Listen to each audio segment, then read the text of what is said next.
Matthew chapter 15, verse 32. Jesus feeds the 4,000. And Jesus called his disciples to him and said, I have compassion on the crowd because they have been with me now 3 days and have nothing to eat.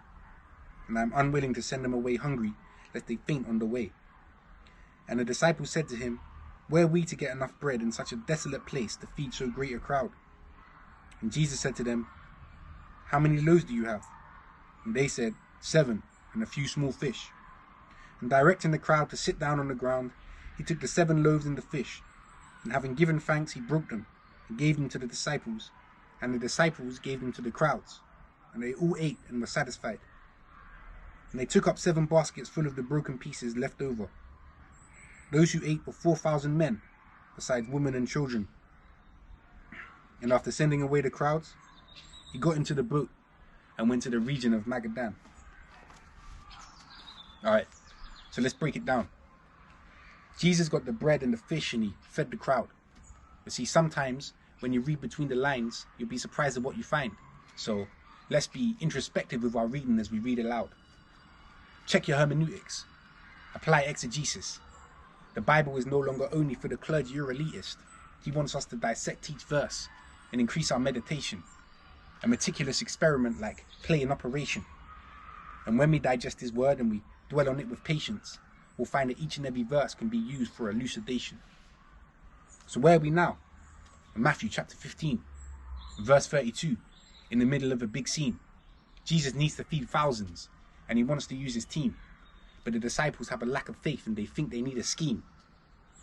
But hold it right there, in the 32nd verse, and notice the emotion that encapsulates Jesus at first.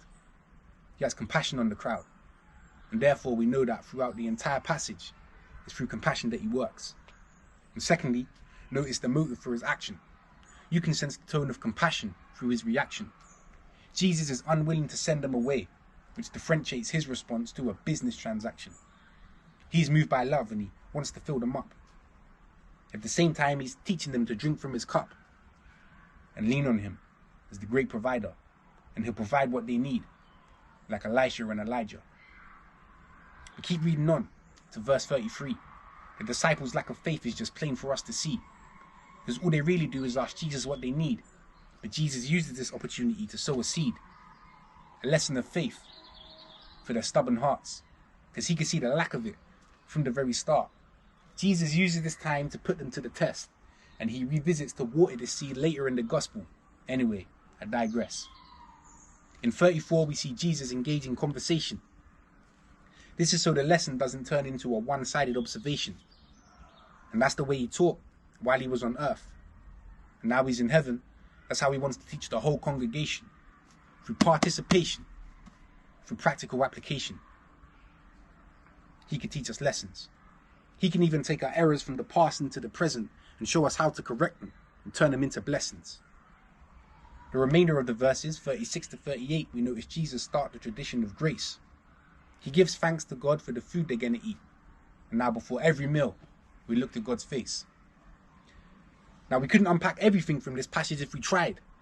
The word of God is endless, so deep and never wide. But we can use our intuition to pinpoint moments of significance. Like in verse 37, where it says the crowd was satisfied. Of course they were physically, because of the food they ate up. But the adjective satisfied suggests a meaning of a spiritual nature. Because he wants us satisfied in multiple ways. Man should not live on bread alone. Body, soul, and spirit is how we're made up. See, this is further highlighted by the leftover leaven, 7 baskets full of broken pieces, all the food not eaten. But the significance is in the number 7. 7 at the beginning and 7 at the end.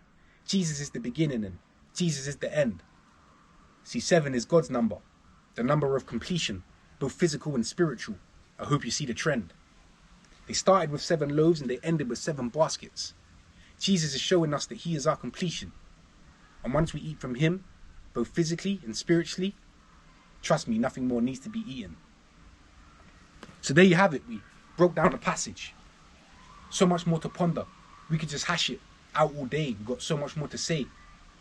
But in a nutshell, we can take that Jesus satisfies woman, children, and man.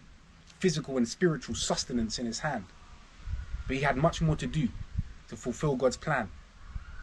So in verse 39, he got in a boat and went to Magadan.